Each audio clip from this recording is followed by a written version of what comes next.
નમસ્કાર મિત્રો, તેલ વેચનારાઓ થઈ જજો સાવધાન। જી હા મિત્રો, અત્યારે હાલના સૌથી મોટા મહત્વના સમાચાર સામે આવી રહ્યા છે। તો મિત્રો સમાચારમાં વાત કરીએ તો મુંબઈ મહારાષ્ટ્રના છૂટા ઘાત તેલના વેચાણને લઈ ફૂડ એન્ડ ડ્રગ એડમિનિસ્ટ્રેશન ફરી એકવાર સક્રિય બન્યું છે। જો કે આ મામલે લોકોમાં ફેલાયેલી ગેરસમજ દૂર કરતા FDA કમિશનરે તુકારામ મુંડેએ સ્પષ્ટ કહ્યું છે કે છૂટા તેલના વેચાણ પર લાગુ નિયમ કોઈ નવો આદેશ નથી, પરંતુ વર્ષ 2011થી જ અમલમાં છે।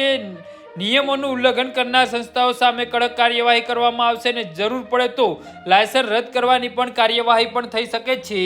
જી હા મિત્રો, અત્યારે હાલના સૌથી મોટા અને મહત્વના સમાચાર સામે આવી રહ્યા છે। તો મિત્રો સમાચારમાં વધુ વિગતવાર વાત કરીએ તો મુંબઈ પ્રેસ ક્લબ ખાતે યોજાયેલી પત્રકાર પરિષદમાં FDA કમિશનર તુકારામ મુંડેએ ખાદ્ય સુરક્ષા, ઘાત તેલના વેચાણ અને વિભાગની કાર્યવાહી અંગે મહત્વની માહિતી આપી છે। તેમણે સ્પષ્ટતા કરી છે કે મહારાષ્ટ્રના છૂટા તેલના વેચાણને લઈ હાલમાં કોઈ નવો નિયમ લાગુ કરવામાં આવ્યો નથી। આ સંબંધિત નિયમો વર્ષ 2011થી અમલમાં છે અને તેનું પાલન કરવું ફરજિયાત છે। મહારાષ્ટ્રને મળેલી કામચલાઉ છૂટ વર્ષ 2020માં સમાપ્ત થયા બાદ હવે કેન્દ્ર સરકારનો નિયમ અનુસાર અમલીકરણ કરવામાં આવી રહ્યું છે।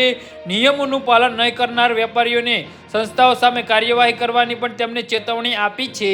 જી હા મિત્રો, તો આના વિશે તમારું શું કહેવું છે તો નીચે અમારી કમેન્ટ બોક્સમાં જરૂરથી જણાવજો અને અમારી યુટ્યુબ ચેનલને સબસ્ક્રાઈબ કરવાની ભૂલતા નહીં। ધન્યવાદ।